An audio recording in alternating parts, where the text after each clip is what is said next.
자, 이제 41번부터 50번 상법, 30회 상법 드디어 마지막입니다. 자, 41번 손해보험 등에 관한 설명 중 옳지 않은 것을 모두 고른 것은, 자, 손해보험에 있어서 당사자 간의 보험 가액을 정하지 아니한 데에는 보험 계약 체결 시 가액을 보험 가액으로 한다. 이거 아니죠. 보험 계약 체결 시 아니고 언제? 사고 발생 시. 기억 틀렸고요. 초과 보험인지 여부는 원칙적으로 보험계약 당시의 가액을 기준으로 판단한다. 그쵸?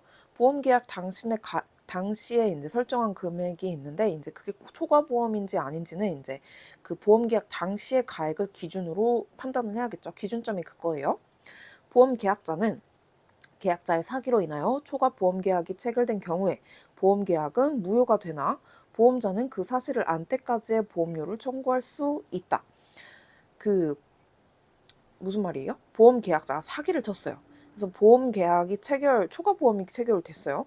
보험 계약은 그러면 무효가 되죠. 없던 게 되는 거예요. 그렇지만 보험 회사는 사실을 안 때까지, 그러니까 보험 계약 해제 전까지의 보험료를 청구할 수 있냐는 거죠. 아니죠? 아, 맞죠? 헷갈렸어. 자, 일부 보험의 경우 보험자는 보험 가액에 대한 비율에 따라 보상할 책임을 지는 것이 원칙이나, 당사자 간 다른 약정이 있는 때에는 보험자는 보험 금액의 한도 내에서 그 손해를 보상할 책임을 진다. 이것도 맞죠? 대부분 상법의 규정은 강행 규정 말고 이런 것들은 좀 임의 규정이 많은 것 같아요. 그렇기 때문에 이런 거는 이제 당사자 간의 다른 약정을 만들게 되면 당연히 이제 다른 그 약정에 따라서 이제 지게 되는 거죠. 그래서 답은 1번입니다.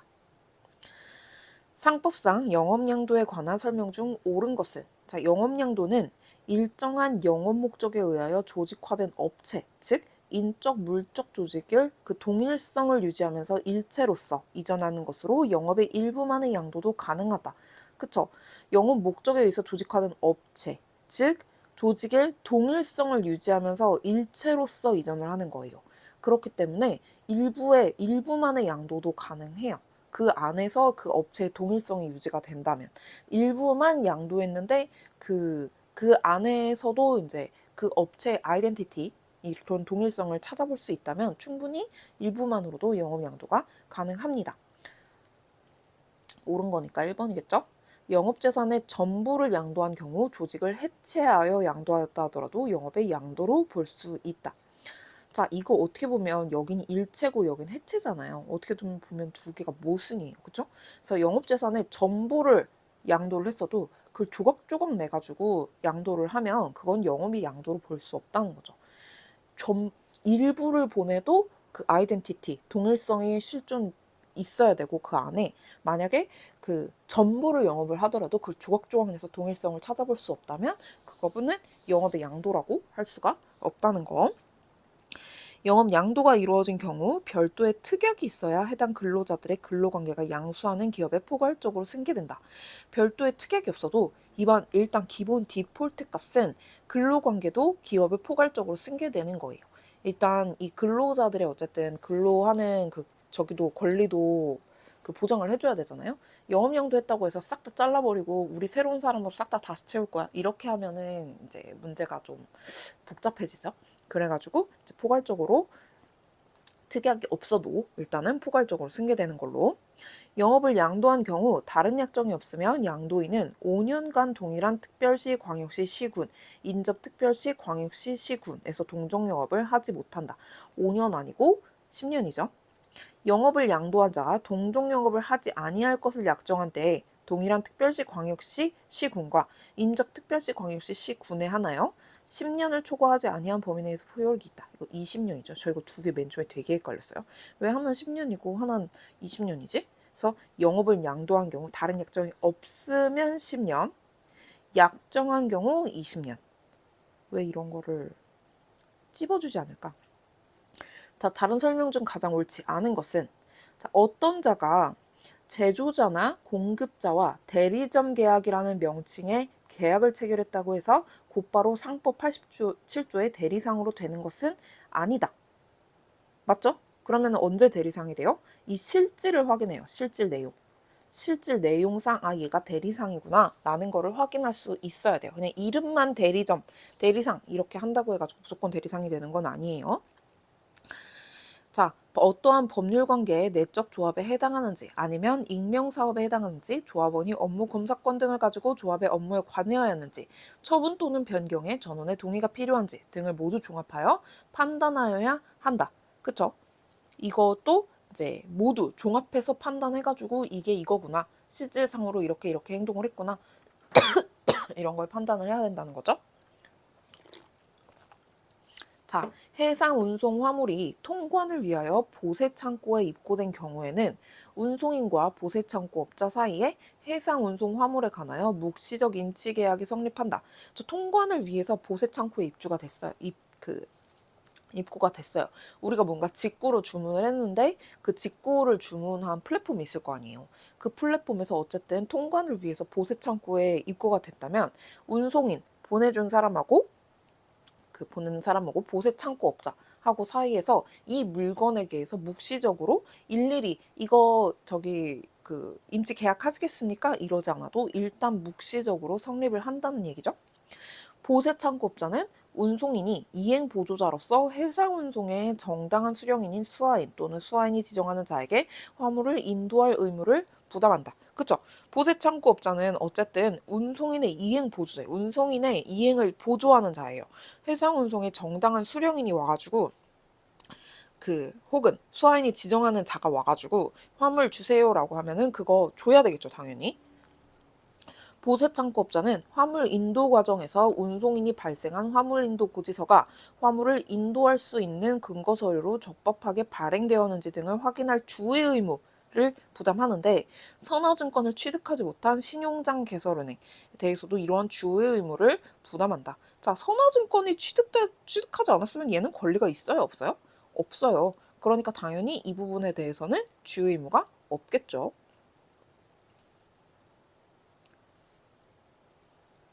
자, 44번. 비상장 주식회사. 이 문제 잘 읽어야 돼요. 비상장이잖아요. 비상장이라는 거는 뭔가 이제 좀 더 마이너한 느낌이라는 신주 발행에 관한 다음 설명 중 옳지 않은 것은 신주를 발행했어요. 비상장 주식회사에서. 발행할 신주의 종류와 수에 관하여 정관의 규정이 없는 경우 이사회에서 이를 결정한다. 맨 처음에 제일에 헷갈렸던 게 이제 이사회랑 주주총회의 적이었는데 주주총회는 좀 큼직큼직한 돈에 관련해 가지고 저기를 하는 것 같고 신주 발행, 종류, 수 이런 거 이제 그런 거 방향성 이런 거 같은 경우는 이사회에서 결정한다고 보면 되는데 이제 이렇게 추상적으로 알고 있어도 구분하기가 막상 문제로 보면 쉽진 않더라고요. 그래도 기준이 없는 것보단 나으니까. 자, 신주의 인수인이 납입기일에 납입 또는 현물 출자를 이행하지 아니한 때에는 그 권리를 잃는다. 납입 기일에 돈 내야죠. 혹은 천물 출자하기로 했으면 현물 출자 해야죠. 그 안 하면은 권리를 잃게 돼요. 신주의 인수인이 납입 또는 현물 출자 이행을 한 경우 주권을 교부받은 날부터 주주의 권리 의무가 있다. 교부받은 날 아니에요. 교부받은 다음 날부터 있어요. 이게 주식회사랑 상장된 주식회사랑 비상장 주식회사의 가장 큰 차이라고 보면 될 것 같은데 주식회사는 바로바로 이게 공고가 되잖아요. 그러니까 이 부분에 대해서 바로바로 이제 세팅이 끝나고 바로바로 자동적으로 주식을 취득을 하게 되는 거죠. 근데 비상장 주식회사는 그게 아니라서 확인하는 시간이 조금 있어가지고 그 다음 날이라고 생각하면 될 것 같아요. 신주 인수권 증서를 상실한 자는 주식 청약서에 의하여 주식의 청약을 할 수 있지만 그 청약은 신주 인수권 증서에 의한 청약이 있는 때에는 그 효력을 잃는다. 자, 잃어버렸어요. 신주 인수권 증서를 잃어버렸어요. 그럼 주식 청약서에 의해서 청약을 해요. 근데 어디선가 그게 나타났어. 신주 인수권 증서가 나타났어. 그거에 의한 청약이 있을 때는 얘가 우선한다는 소리죠. 자, 신주 인수권 증서가 발행되지 아니한 경우 신주 인수권 양도의 제3자에 대한 대항 요건으로는 지명채권의 양도 마찬가지로 확정일자 있는 증서에 의한 양도 통지, 회사의 승낙이라는 걸 보는 것이 상당하다. 자, 신주 인수권 증서가 발행되지 않았어요. 그러면은 얘가 이 신주 인수권을 가질 사람인지 아닌지 어떻게 확인을 해? 자, 신주 인수권 양도의 제3자에 대한 대항 요건. 양도를 해가지고 대항 요건을 갖추려면 지명채권의 양도와 마찬가지로 확정일자 있는 증서에 의한 양도 통지, 그리고 회사의 승낙. 이거 두 가지가 있어야 신주 인수권 양도의 대항 요건을 갖춘다는 소리겠죠? 45번. 옳지 않은 거, 이건 주식회사예요. 이사의 책임 등에 관한 저기로 옳지 않은 거. 자, 상법 제399조 제1항에 따라 주식회사 이사가 회사에 대한 임무를 게을리하여 발생한 손해배상 책임은 위임관계로 인한 채무불이행 책임이다. 그렇죠? 회사는 어쨌든 이사한테 일하라고 앉혀놓은 거잖아요. 근데 이사가 뭔가를 게을리했어요. 게을리해가지고 손해가 발생을 했어요. 그럼 당연히 얘가 손해배상을 해야죠. 그렇게 되면 이거는 위임관계로 인한 채무불이행. 얘한테 요구한 급부가 일 열심히 했는데 이거를 안 했으니까 여기에 대한 채무불이행 책임이겠죠? 주식회사 이사가 회사에 대해서 상법 제399조 제1항에 따라 손해배상 채무를 부담하는 경우 특별한 사정이 없는 한 임무해태로 인하여 손해가 발생한 시점부터 지체 책임을 진다. 자, 이사가 손해배상 채무를 부담해요. 아까 같이. 근데 특별한 사정이 없는 한 임무해태로 인해서 손해가 발생한 시점. 아니죠. 이거는 불법행위가 아니잖아요. 불법행위는 성립시부터 이제 저기를 하는데 이 그 손해배상 채무 같은 경우에는 네가 손해를 저기를 했어. 손해를 만들었어. 라고 이제 얘기를 하는 이행 청구를 하는 그 순간부터 이제 손해배상 책임을 지게 되는 거죠. 이게 왜 중요하냐면 불법행위 시부터 만약에 그 임무 해태로 인해서 손해가 발생한 시점부터 지체 책임을 진다고 하면 회사가 언제 알아서 언제가 손해 발생 시점이야 라고 했는지가 부터가 아니고 그 처음부터라고 하면 지연 손해금이 그만큼 붙겠죠. 그래서 지연 손해금을 그만큼 얼마나 더 저기를 해야 되는가. 근데 이사도 모르고 있었을 수도 있잖아요. 그러니까 그리고 회사가 모른 것도 회사 잘못이지. 어쨌든 그렇게 해가지고 회사가 이게 이때부터 이행 청구를 하게 되면 그때부터 지연 손해금이 붙는 거죠. 바로바로 저기를 안 하면. 이사가 임무를 수행하면서 법령을 위반하는 행위를 한 때에는 원칙적으로 경영판단의 원칙이 적용되지 않는다. 경영판단의 원칙이라는 건 조금 간단하게 말하면 좀 이제 뭐 일하면서 그럴 수도 있지 뭐 약간 이런 거? 그래서 법령을 위반하는 행위는 그런 경영판단 조금 더 유하게 융통성 있게 봐주지 않겠다는 소리겠죠? 상법 401조에 의한 이사의 제3자에 대한 손해배상 책임은 소멸시효 기간은 10년이다. 손해배상 책임은 대충 이제 개인으로 인해서 손해배상 책임은 10년이라고 보면 돼요. 상사 소멸시효 아니고 회사가 붙어 있다고 하더라도 회사의 이사라고 하더라도 이사의 제3자에 대한 손해배상 책임이잖아요. 자, 이사의 고의 또는 과실에 의한 법령 또는 정관에 위반한 행위 또는 임무혜태가 이사 외의 결의에 의한 것인 때에는 결의에 찬성한 이사도 연대하여 회사에 대해서 손해를 배상할 책임을 진다. 그쵸? 법령 정관에 위반한 임무 혜택, 이사 외의 결의에 의해서 이거를 이제 잘못했어요. 임무 혜택을 했어요. 근데 이 결의에 찬성을 했어요. 그럼 얘도 어느 정도 책임이 있는 거죠? 근데 제일 문제는 비교를 할 거는 찬성이 아니고 기권. 기권한 사람도 이제 책임을 지냐가 제일 같이 비교돼서 많이 나오는데 비교돼서가 아니라 비슷하게 많이 나오는데 이 연대하여 회사의 손해배상 책임을 지는 건 찬성한 사람까지만. 기권한 사람은 찬성으로 봐가지고 손해배상 책임을 같이 진다. 이런 식으로 틀린 선지가 나와요. 그 다음 46번. 상업 장부와 상업 등기에 관한 설명 중 가장 옳지 않은 것은 자, 상인은 영업상의 재산 및 손익의 상황을 명백히 하기 위하여 회계장부 및 대차대조표를 작성하여야 하고 그 작성에 관하여 상법에 규정한 것을 제외하고는 일반적으로 공정타당한 회계 관행에 의한다. 뭔 말이에요? 우선은 뭐다? 우선은 상법이다. 상법에 규정한 게 있으면 그거를 적용하고 그게 아니면은 없다면 일반적으로 공정타당한 회계 관행에 의한 되잖아요. 그러니까 상법 다음에 회계 관행 이렇게 되는 거죠. 상인은 상업장부와 영업에 관한 중요 서류를 10년간 보존해야 하지만 전표 또는 이와 유사한 서류는 5년간 이를 보존하면 된다. 상업장부에 관한 보존기간의 기산점은 그 장부를 폐쇄한 날이다. 맞죠? 보존기간의 기산점. 오늘부터 보존기간이야 하려면은 딱 그 폐쇄한 날부터 오늘부터 보존기간이야 하는 거겠죠. 작성한 날이 아니고. 상법에 따라 등기할 사항을 등기하지 아니하면 선의의 제3자에게 대항할 수 없다. 그 등기를 한 후라도 제3자가 정당한 사유로 인하여 이를 알지 못한 때에는 마찬가지이다.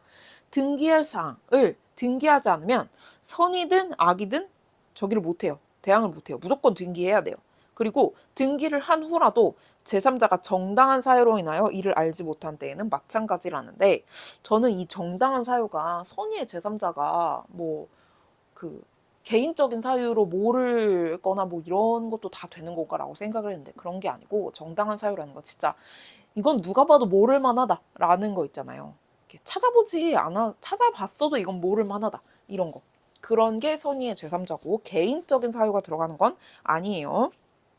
자, 법인등기부에 이사 또는 감사로 등재되어 있더라도 정당한 절차에 의하여 선임된 적법한 이사 또는 감사로 추정되지 않는다. 이거는 상법이든 민법이든 부등법이든 다 이제 공통돼서 그렇게 어려운 건 아니잖아요. 일단 법적으로 등기가 되면 서류에 올라가면 일단 적법하게 된 걸로 추정을 하는 거죠. 저기가 뭐가 됐든 간에 여기에 대해서 문제를 제기한 사람이 증거를 들이밀어야죠. 추정은 되는 걸로.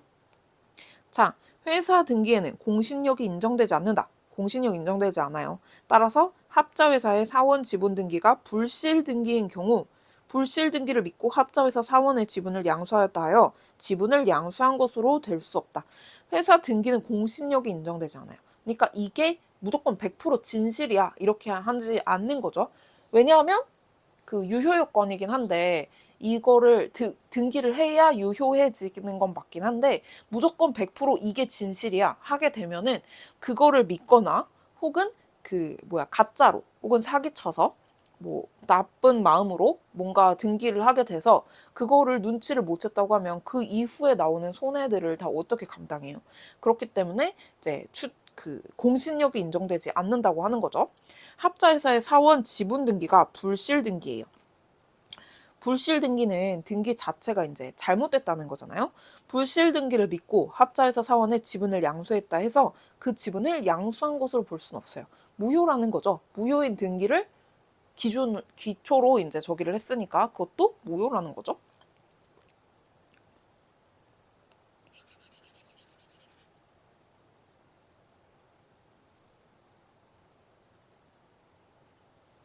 자, 47번.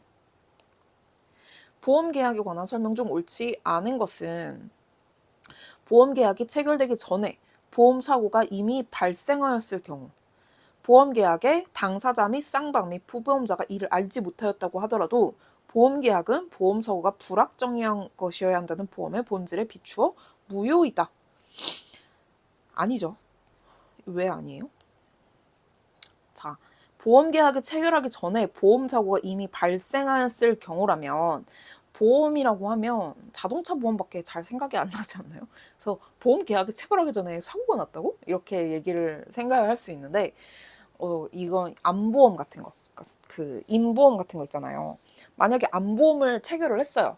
근데 내가 검사를 안 해서 내가 암이 걸렸는지 몰랐어. 혹은 검사를 다 했는데 그때 암보험 들어가기 전에 회사에서 보험회사에서 전체 검사하라 그래가지고 검사를 했는데 그때 발견하지 못했어요.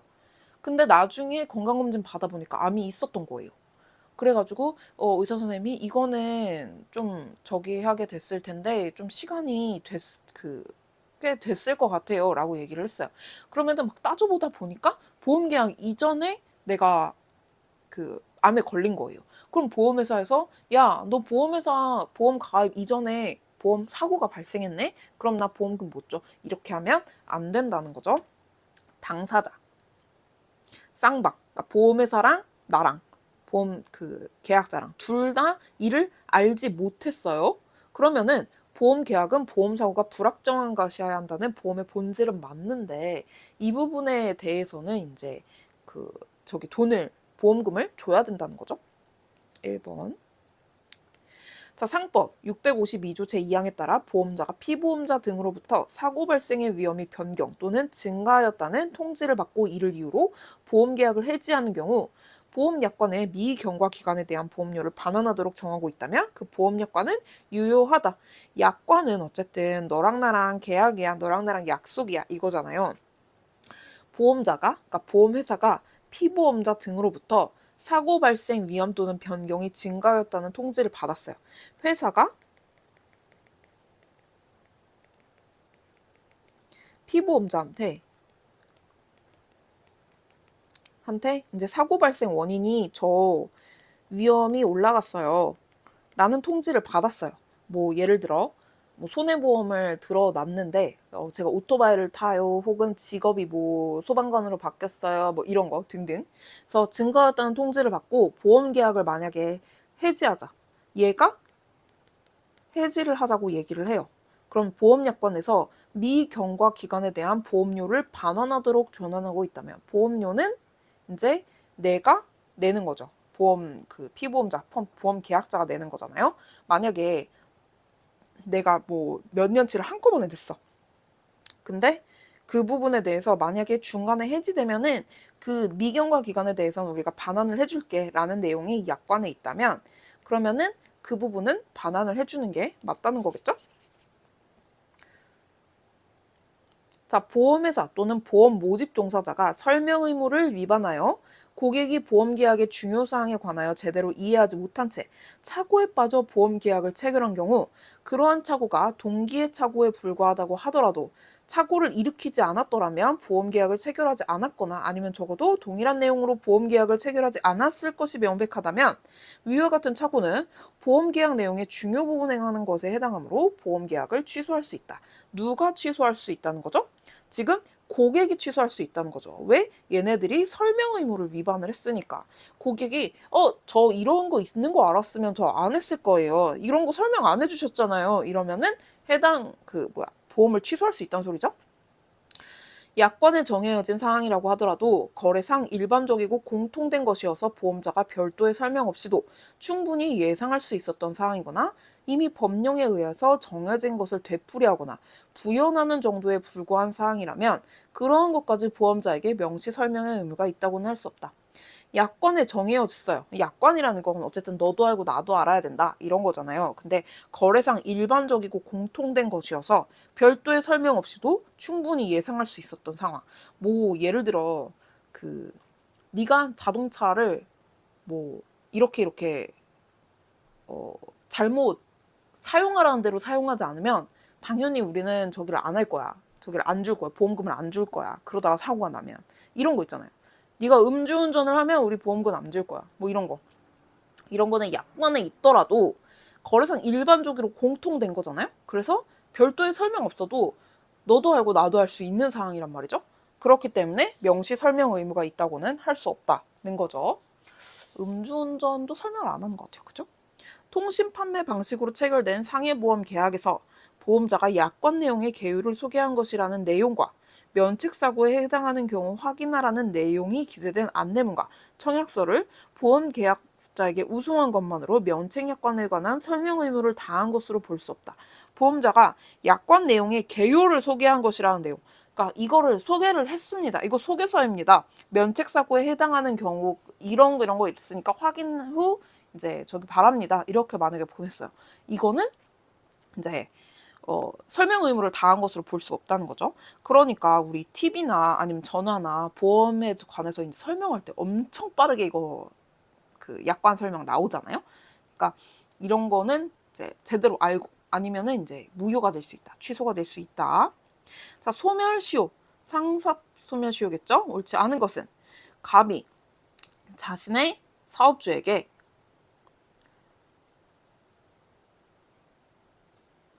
자신의 사업자 명의를 사용하여 영업할 것을 허락하였고 병이 갑을 영업주로 오인하여 을과 물품 거래를 하였으며 을이 병에게 물품 대금 일부를 대물 변제했다면 을의 시효 중단 사유인 채무 승인의 효력이 갑에게는 미치지 않는다.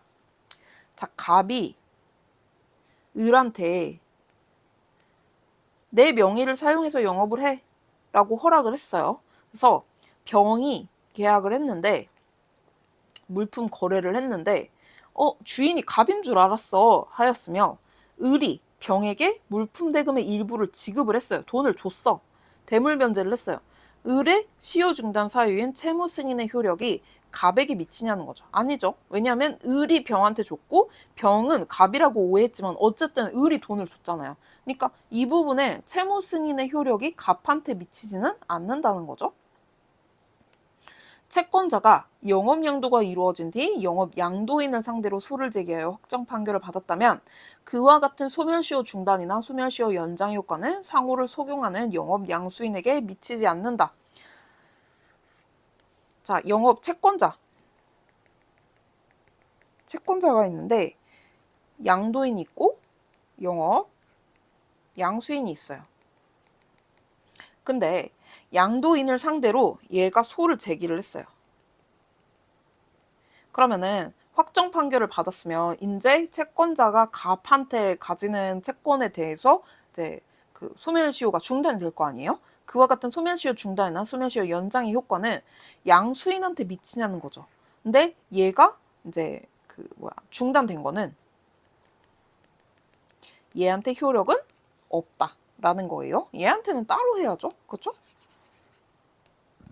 창고업자 갑이 선화증권이나 화물 인도 지시서와 상환하지 않고 임치물을 제3자한테 인도하였고 임치물 소유자인 을이 갑에게 불법행위로 인한 손해배상을 청구하는 경우 갑은 물건이 출고한 날로부터 1년의 소명시효 항변을 할 수 있다. 갑이 화물 인도 지시서 상환하지 않고 임치물을 3자에게 인도를 했어요.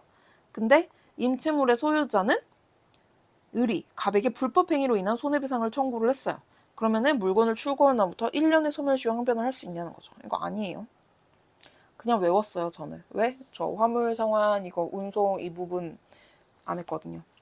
자, 운송주선이 자기 이름으로 운송계약을 체결하는 경우 운송주선인에 대한 운송인의 채권은 1년의 단기 소멸시효에 걸린다. 이건 알아요. 1년의 단기 소멸시효.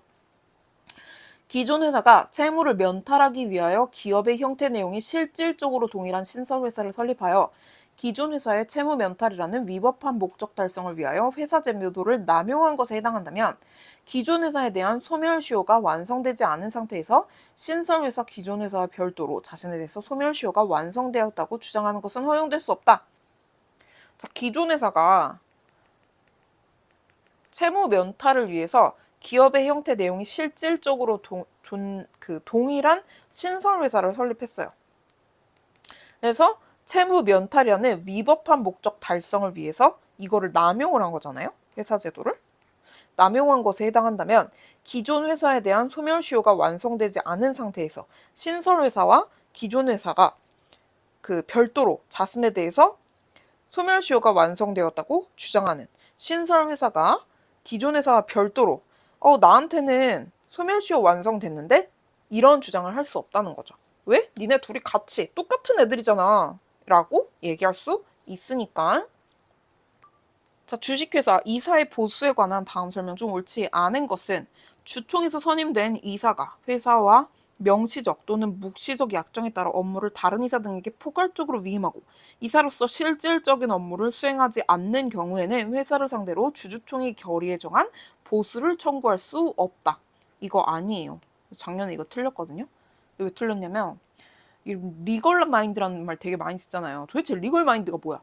우리는 약간 일반적으로 법을 윤리라고 생각을 하는 것 같아요. 도덕 이렇게 지켜야 되는 거라고 생각을 해서 뭔가 잘못하면 이렇게 해야지. 이 부분에 대해서는 제가 책임이 있으니까 당연히 쟤한테 책임을 물어야 되는 거 아니야? 네, 약간 이런 거. 그런 거랑 진짜 법적인 거랑은 다르다는 거죠. 그래서 그런 법적으로 생각할 수 있는 거를 리걸 마인드라고 하는 것 같아요. 리걸 마인드 하는데 리걸 마인드가 뭔지 정확하게 알려주는 사람이 없어. 자, 주주총회에서 선임된 이사가 있는데 업무를 명시적 회사와의 명시적 묵시적 약정에 따라서 포괄적으로 위임했어요. 다른 이사한테. 이사로서의 실질적인 업무를 수행하지 않았어. 회사를 상대로 주주총회 결의에서 정한 보수를 청구할 수 없다.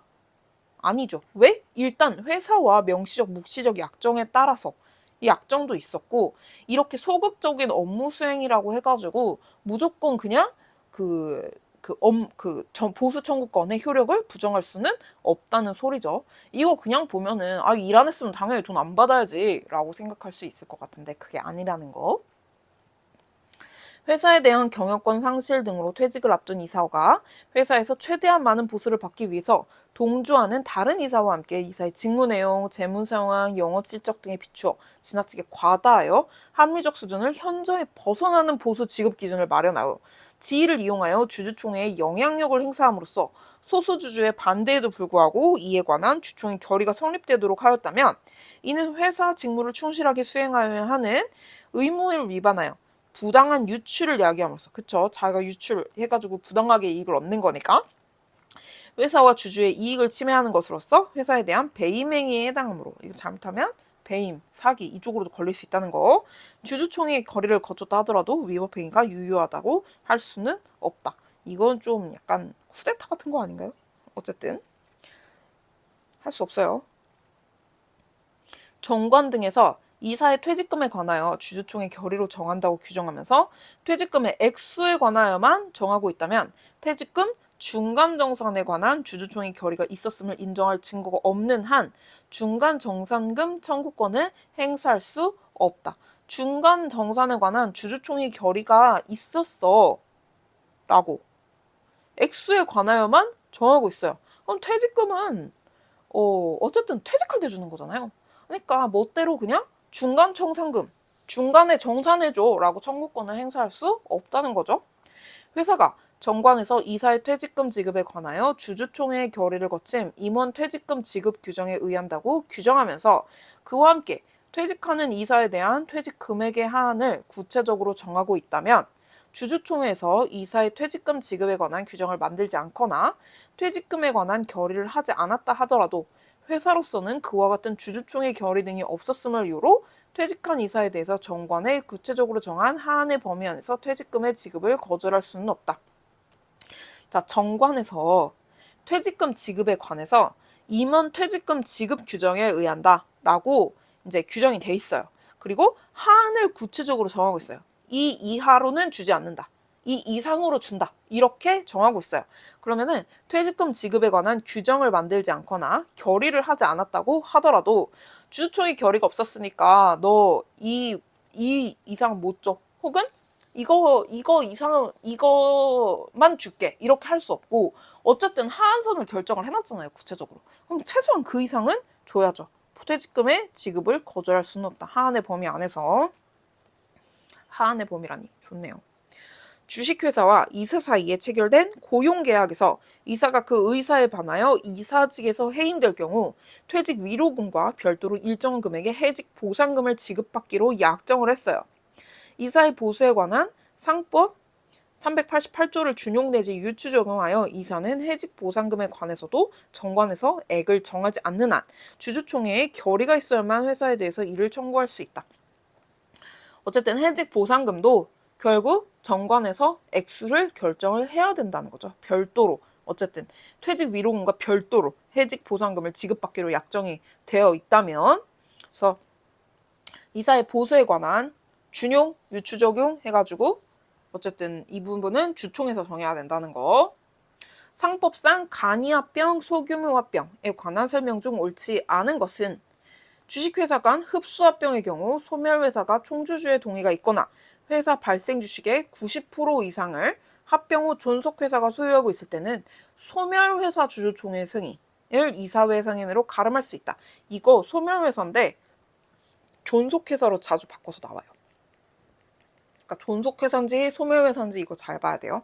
주주총회 승인을 이사회 승인으로 이것도 바꿔서 이사회 승인을 주주총회 승인으로 이렇게도 바꿔서 나와요.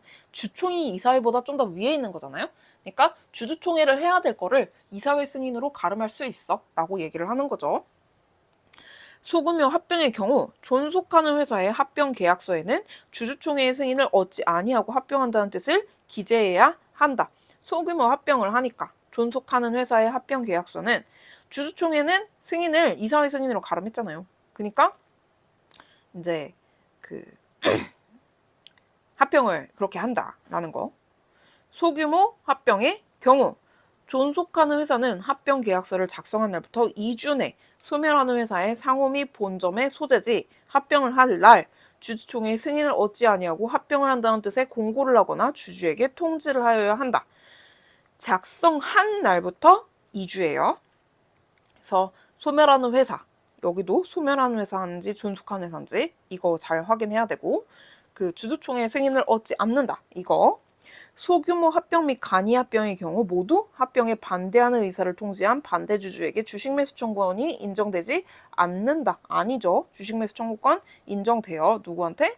간이 합병 맞죠? 그쵸? 간이 합병의 경우 주식 매수 청구권이 인정이 됩니다.